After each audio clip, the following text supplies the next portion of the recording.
on connaît très bien que le système financier interentreprises et les délais de paiement, d'une manière générale, touchent à tous les niveaux, les grandes entreprises, les moyennes et les petites et tout petites entreprises.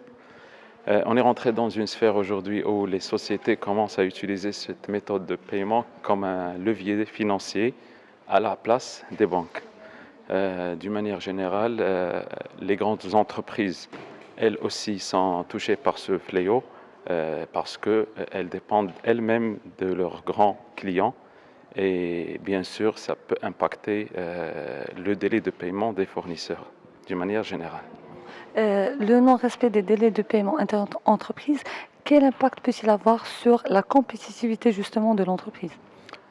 Ce point essentiel, il touche dans sa globalité la compétitivité de l'entreprise. Au lieu de se focaliser sur son outil industriel, sa performance, sa compétitivité, elle s'oriente vers la partie financière pour aller chercher les fonds pour vraiment commencer à travailler au jour le jour pour payer ses fournisseurs.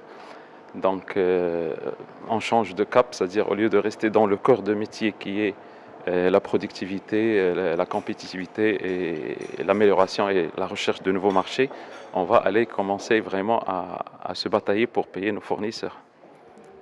Quelles sont vos recommandations pour remédier à cette situation?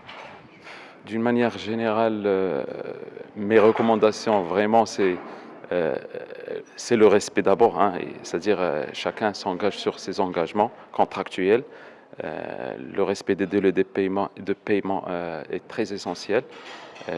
Néanmoins, il faut dissocier entre délai de paiement et retard de paiement. On a une partie contractuelle qui est les délais de paiement fixés à l'avance à la commande, mais qui sont déjà, sans, on va dire, larges.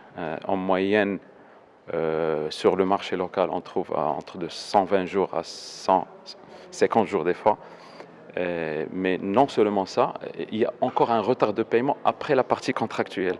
Ceci vraiment touche énormément la trésorerie de toute entreprise pour honorer ses engagements vis-à-vis de ses fournisseurs. Donc, tant le client est payé ou la société reçoit ses fonds très en retard par rapport à ses engagements vis-à-vis de ses fournisseurs, donc le cycle il devient en déphasage et ceux qui retardent le paiement devient ou se financent par l'argent de ses fournisseurs au lieu de se faire financer par la banque.